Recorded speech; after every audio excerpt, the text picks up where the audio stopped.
Okay, we're all set. So good afternoon, everyone. Well, first of all, I just want to say that I'm really thrilled to be here today with, of course, Mayor Chow, to welcome all of you to this announcement that will make a significant difference for the residents of Etobicoke North. I want to thank everyone that's made this day possible. I want to thank Premier Doug Ford, Minister Sakaria, Minister Surma, and the whole team at the Woodbine Entertainment Group. Thank you for recognizing the need for this type of investment in Ward 1. This is a proud and memorable moment for myself and for my constituents. This announcement is about more than just a GO station. We're finally delivering on what Etobicoke North needs to activate higher order transit. The next step will be to extend the Fitch West LRT to this new GO station so that seniors, families, and hardworking people can all benefit from the development of this missing link. Excuse me.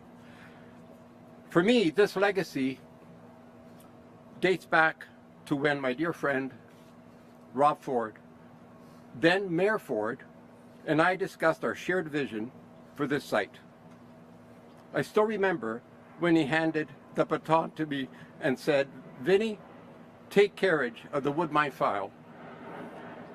Make great things happen." Rob's words further inspired me to see this project through, and we've made remarkable progress. What started as a conversation ended up becoming something grand that will propel this community to a new level. Today's announcement will trigger even bigger and better things. More housing, more amenities, and improved connectivity. I look forward to continuing to work with city staff, Woodbine, and my provincial colleagues to complete this critical connection to Etobicoke North. Those are my comments. Thank you very much. At this point, I want to introduce Mayor Chow, and she's right here. Thank you very much. Mayor, it's all yours. Thank you. Thank you so much. Good morning. Thank you, Councillor Crisante. It's a pleasure to be here to celebrate this good news with Premier Ford, Minister Sakara, Minister Kirshner, and PA Laura Smith, David Smith, and Mohammed Thuran. Toronto is the fastest growing city in North America.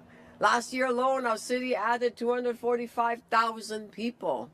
As our city grows with more doctors, construction workers, nurses, teachers, we need to build new homes, transit, and communities to support our city's growth. We also know that drivers across Toronto are sitting in traffic, stuck, and there's nothing more frustrating. So to get our city moving, we need more options to get people into the city. The Woodbine GO station would expand options to make it easier for Torontonians to get to work and into the city, along with the Finch West LRT, Eglinton Crosstown, Ontario line, the new subway cars on line 2. It is part of our collective commitment to invest in better public transit for Canada's largest city. Now, with Woodbine GO station as an anchor, a transit-oriented community with thousands of new homes will spring up. It will be a complete neighborhood with new homes, parks, shops, libraries, and community gathering spaces. I grew up near, very near, in Hong Kong, the Happy Valley racetrack. Some of you may know the Happy Valley racetrack. And I'm middle of the hill, the racetrack's in the valley. And every Saturday morning, my dad would say, "Oh, come and help me pick a horse." I know nothing. I was a little kid. And it's wonderful living not far from it. And across the street, there was a school. I went to school at Mary North Sisters School. There's a playground for me to play in with a swing set. I would run to a little store down the street to pick up my favorite candies. And the bus stop is not far away, just a few steps. So it's a complete neighborhood that I grew up in, not far from the racetrack. So here we are we have the Woodbine racetrack and the complete community being built around it. So I really welcome this opportunity. We also know housing is the biggest expense every month for most families. The cost of rent and mortgages is just simply too high. That's why at City Council we're building homes faster, especially homes that people can afford. We have a new development review division speeding up housing approvals by more than 80%. And which is why when I heard that this is community, the transit-oriented community is being built, I said to the Woodbine team, build it, we will approve it as quickly as we can, and here we are. I'm very, very pleased that we are here this morning to kick it off. We are also waiving development charges, 100% of it, unlocking more than 8,000 purpose-built rental homes, deferring development charges for 3,000 condos units so that we can spur and unlock all the building. We are making zoning changes with avenue plans, mid-rise apartments, you name it, all kinds of housing developments.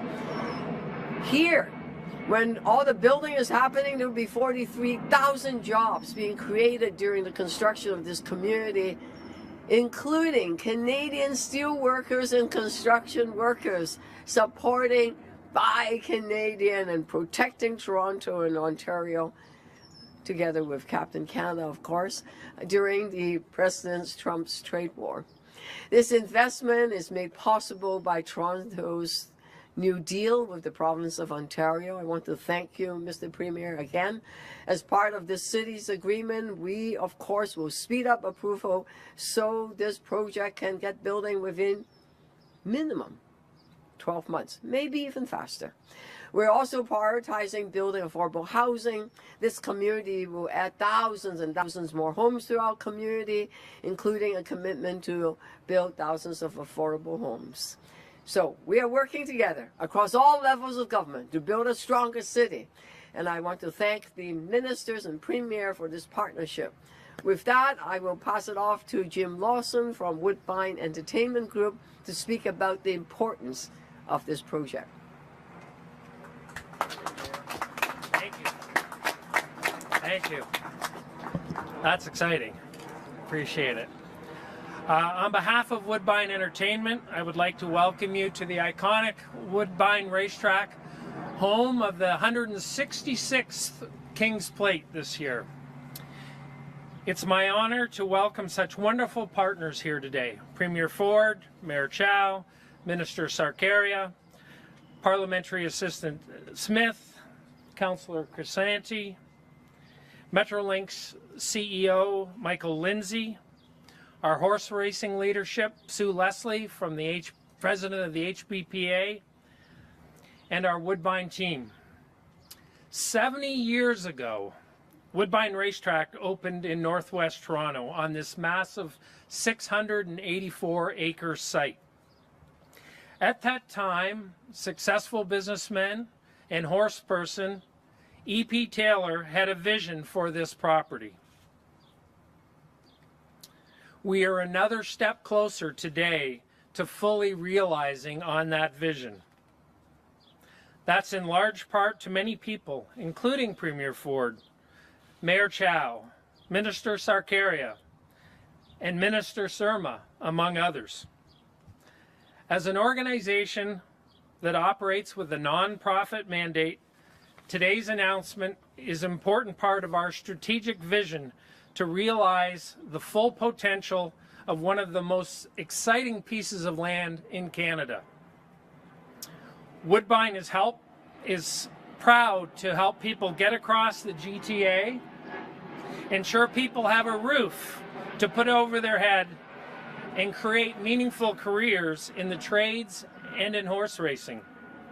This will serve to transform the Etobicoke community, creating thousands of new jobs at the Woodbine property. Personally, I have been working on this site for more than 17 years to transform this wonderful piece of property. By good luck or good planning, Today we find ourselves at a pivotal, positive moment for the entire community, including the horse racing industry in Ontario. There are so many people to thank for helping us along this journey. Thank you to our world-class management team and staff, led by our CEO, Michael Copeland. All have worked hard and passionately on this project for many, many years. When I think of how long we have been realizing on this vision, my mind immediately turns to Toronto's former mayor, the late Rob Ford. Mayor Ford was a friend and a supporter, and no one was more passionate about evolving this property for the benefit of the people of North Etobicoke than Mayor Ford. Thank you, Rob. And I now turn it over to Minister Sarkaria. Thank you.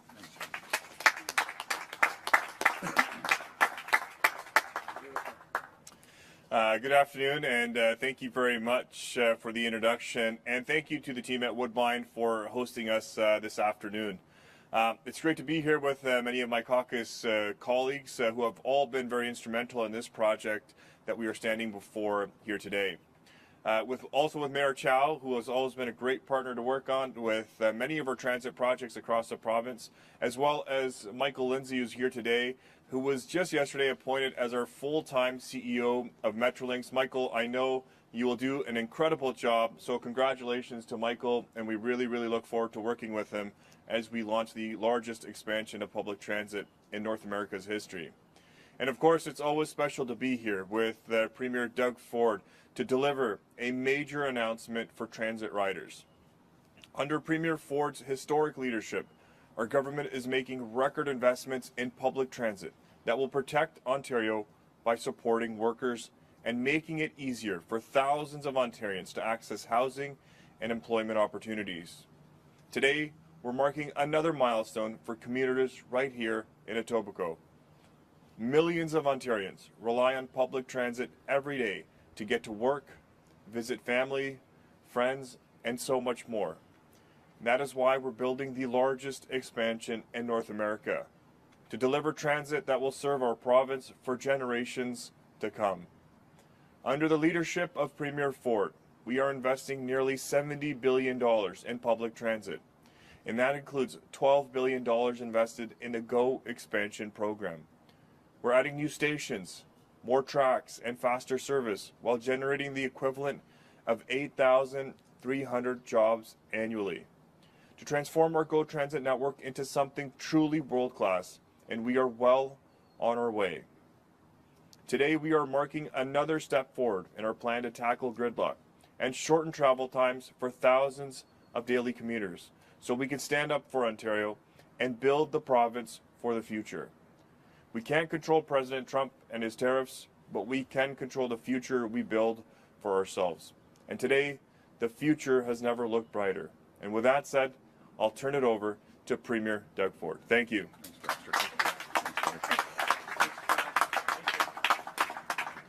Well, good afternoon, everyone, and thank you for having me. I'm delighted to be here alongside, as you've heard many times, Minister Sarkaria, Minister Kersner, PAs David Smith, Mohammed Farin, and Laura Smith. What a great team, as well as Mayor Chow. Mayor, I'll tell you, you're doing an incredible job. And anytime, I try to, I wear this beautiful tie that the mayor gave me on my birthday. And I'm glad that you grew up by a racetrack, and you were never a jockey or anything, were you? No? Okay. Because it would be they're off to the races. Anyways, I put my money on you. Anyways, Mayor, thank you for everything. What a great partner the mayor's been, and Councillor Crisante that I've worked with for many, many years, and I've known him for many years, and thank you for supporting this project and helping out our community. You know, when calls come in this area of Etobicoke North, we work so well together, so thank you. Jim, you're right, we've been working at this, the chair of Woodbine Entertainment Group, for many, many years. Thank you for your dedication, your hard work, and we'll get this moving forward. So thank you for that. And Michael Copeland, the CEO of Woodbine Entertainment Group, thank you for working on this project. Folks, if you want some entertainment, you come to Woodbine, you come up to beautiful Etobicoke.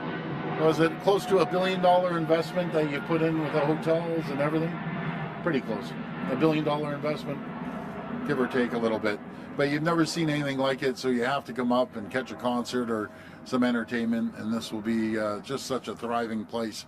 Also want to thank Michael Lindsay, CEO of Metrolinx. And Michael, as Prab was just telling you, congratulations on you taking over for the permanent CEO of Metrolinx. And I know you've been a great leader at infrastructure, and you'll do the same great work at Metrolinx. Friends, we know workers and families are worried about the impact of President Trump's tariffs and the economic uncertainty they're causing. And they're counting on us to step up to protect their jobs, their communities, their families, and that's exactly what we're doing. One of the most important ways we're protecting Ontario is by doubling down on our plan to build. With more than $200 billion in infrastructure investments, this is the largest plan to build in Canada's history, and it includes highways, roads, transit that we'll be talking about today, hospitals, schools, and much more. We're investing in critical projects to get people moving again, like Highway 413, the Bradford Bypass, and the 401 Tunnel Expressway. We're also lowering costs for transit users with one fare, which saves commuters an average of about $1,600 every single year. So you could hop on here at the Woodbine station, you can go down to Union, hop off, hop on another train, and no matter where you come in from the province on GO Transit, you're only paying one fare. Our plan to build also includes $70 billion for the largest public transit and subway service expansion in North America. It includes historic new transit projects like the Yonge North and the Scarborough subway extensions, the Eglinton Crosstown West extensions, the Hazel McCallion line, the Finch West LRT, and the Ontario line. We're also expanding GO service across the Greater Golden Horseshoe, including right here in Etobicoke. And through our new deal with the City of Toronto, we're uploading the Gardiner Expressway and Don Valley Parkway to the province and speeding up construction on the Gardiner to help get people out of gridlock. Today I'm thrilled to be here as we mark another important step forward in our plan to build Ontario with the official start of the construction on Woodbine GO Station. This station will be a key part of our plan to provide two-way all-day GO service and will connect travelers on the Kitchener line to Pearson Airport and the Up Express, to local transit, and of course the Woodbine Racetrack. And I'm so pleased that as part of our ongoing work with Woodbine, they'll be contributing $170 million to support the construction of the new station. This is going to be a game changer for North Etobicoke and for the people who rely on the Kitchener line every day, with better connections, improved services, and new jobs and growth in the community.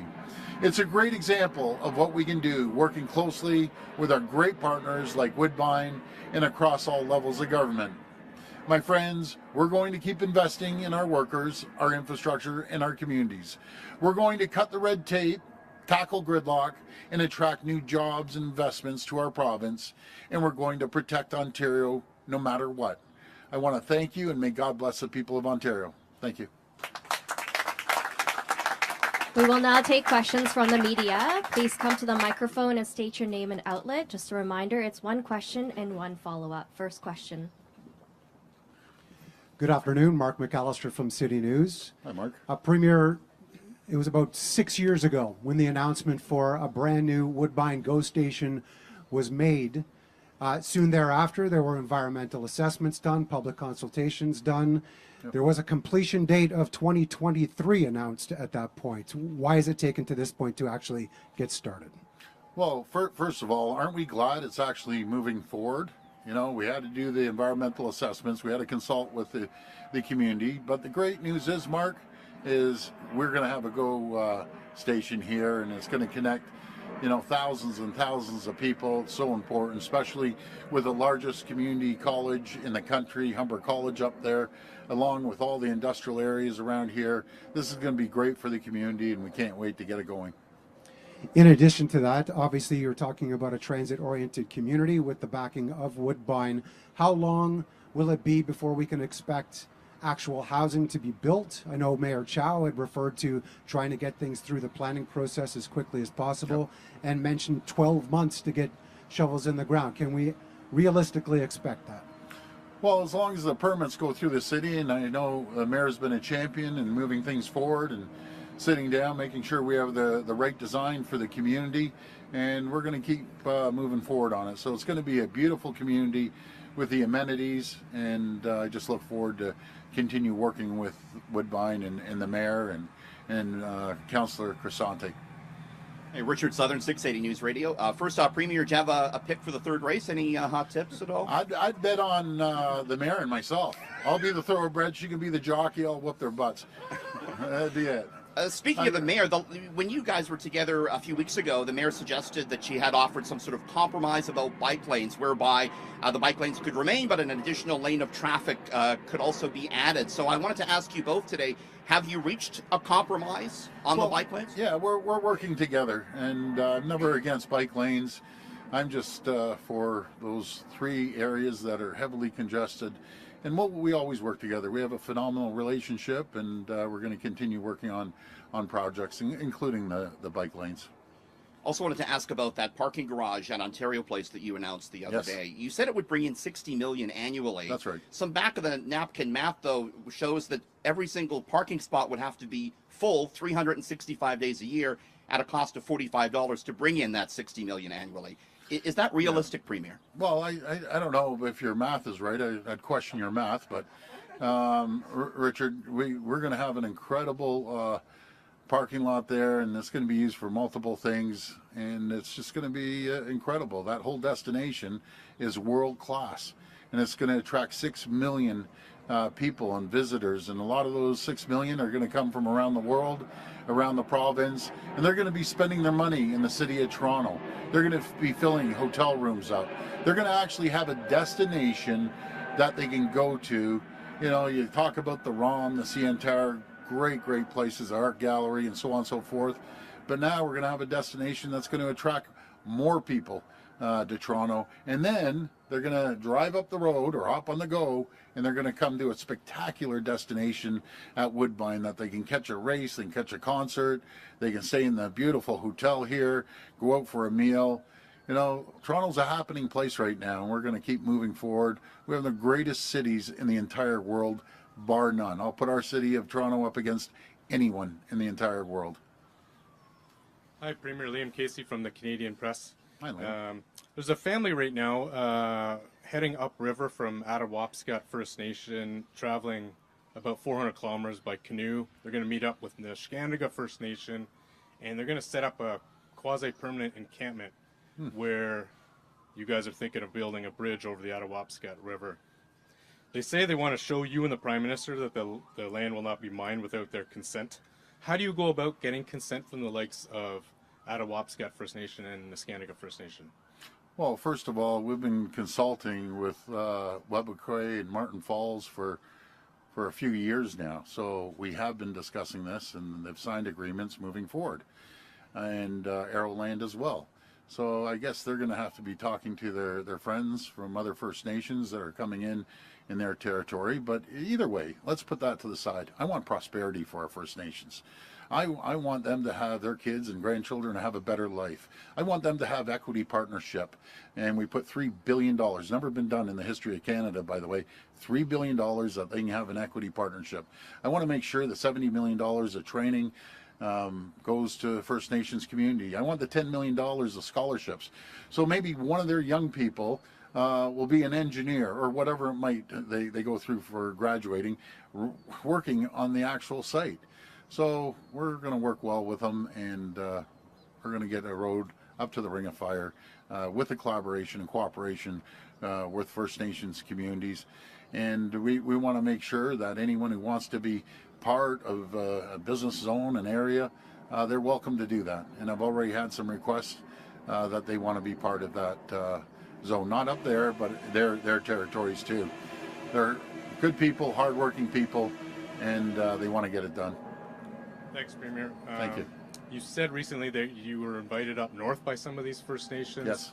Yes. Just wondering if you have plans to go north to visit some of these First Nations. I do. You know, what sort of this? Can you let us know a little bit about those plans? I'll let you know once we finalize it. But around the table the other day, I had probably half a dozen of them all wanting me to come up. And by the way, when I go to First Nations communities, they treat me like gold, absolute gold, and I appreciate and respect that they want to get together. And you never know, when I'm up there, maybe we'll do a little fishing together. Nothing's better than sitting down, maybe fishing and breaking bread and seeing exactly how I can support them, how the province can support them until their communities thrive and prosper and grow, and which would be fabulous for everyone. That's all I want, is prosperity for First Nations and for Ontario. This is one of our weapons against President Trump, and this will have our province in a good position at the negotiating table, and we're going to continue again consulting with our First Nations communities.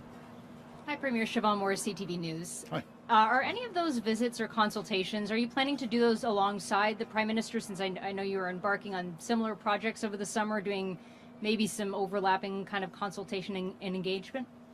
Yeah, I'll have to ask him. I haven't talked to him in a few days, so next time I chat with him, I'll ask him to come up and maybe we'll go fishing. You never know.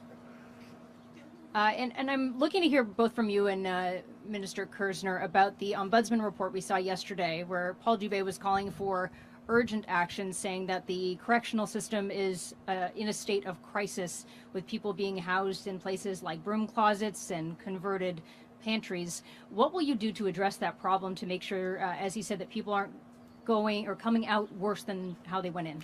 So, you know, I'll pass this over to Minister Kersner, but a couple things. We're building new jails across the province. We're accelerating new jails as quickly as possible. So that's great. And if there's any issues, people will be held accountable. I can assure you that. And I guess we have 400 federal prisoners that we have to move. They're borrowing space, the feds, because they have to start building the penitentiaries. And we take care of people 2 years less a day. But do you know how we fix the problem with overcrowding? Tell the criminals, stop kicking in doors, putting guns to people's heads, robbing people, and breaking into houses. So all the criminals out there, you don't want to go to hotel jail? Then you don't cause trouble. You don't break the law. We have laws. One law, one country, and you aren't bad guys, you aren't going to jail. But if you're bad guys, I want to lock you up and keep you in there for as long as I possibly can. So that's my answer on that. Over to you, Minister. Well, thanks, Premier. You know, our government, led by Premier Ford, has not stopped when it comes to investing in our correctional system. Premier mentioned a few things.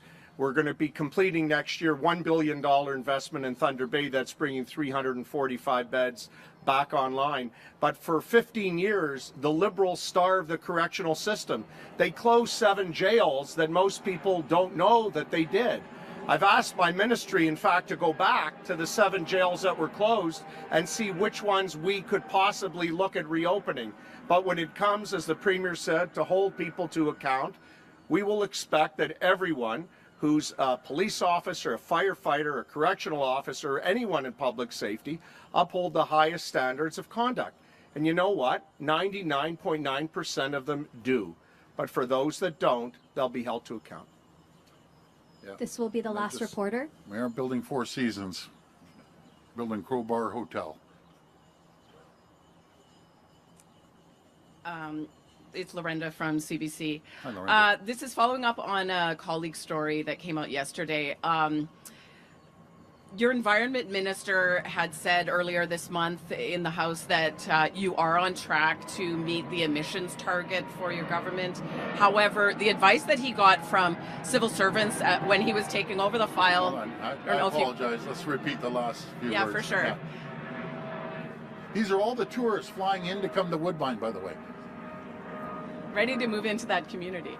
Yeah. So Yes, the Environment Minister said yes, the government is on track to meet its targets when it comes to emissions. However, the advice that he got from civil servants just a couple months earlier when he took over that file, it told quite a different story, saying that it's far from that. So will your government be meeting your climate goals by 2030? Well, that's our goal. And just, let's talk about the positive things. We're leading the world at 94% emissions free. And if you look at it, we're on a track to build large-scale nuclear, small modular reactors that everyone in the world wants, and including our neighbors to the south. They need energy. We're world leaders in the nuclear sector, and we're going to continue being the world leaders. We want a clean, green environment, and that's how we're going to get there. In a wide range of different energy sources. But we're proud of our record, and we're going to continue to thrive to be the cleanest area anywhere in the entire world. I wish everyone would follow in our footsteps. So I'm a big fan of clean, green, affordable, reliable energy, and that's nuclear.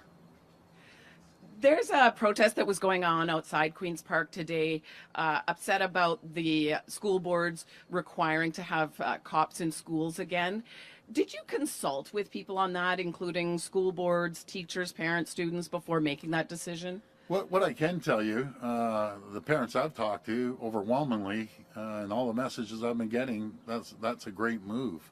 We aren't going in there and putting a heavy arm with the police. And no, they're part of the community. They used to be in there. And I've talked to a few police officers that used to be community police officers. And they get along extremely well with the students there. Students love knowing that they're there, and they have conversations. They become very close. So I think it's fantastic that we're putting community officers within the schools, and they're going to be very, very helpful, and the parents are very, very happy. You have no idea the complaints I get about these school boards. It's just endless, and I'm glad that Minister Calandra is grabbing the bull by the horns and taking care of the school boards. The teachers, vast majority of the teachers, not all, but vast majority, cannot stand the school boards. So we're going to hold them accountable, and I know Minister Calandra is putting some supervisors in, and we're going to straighten these school boards out once and for all. Thank you. This concludes today's press conference. Thank you. Thank you so much, everyone. Come and visit Woodbine. It's a great destination. Thank you.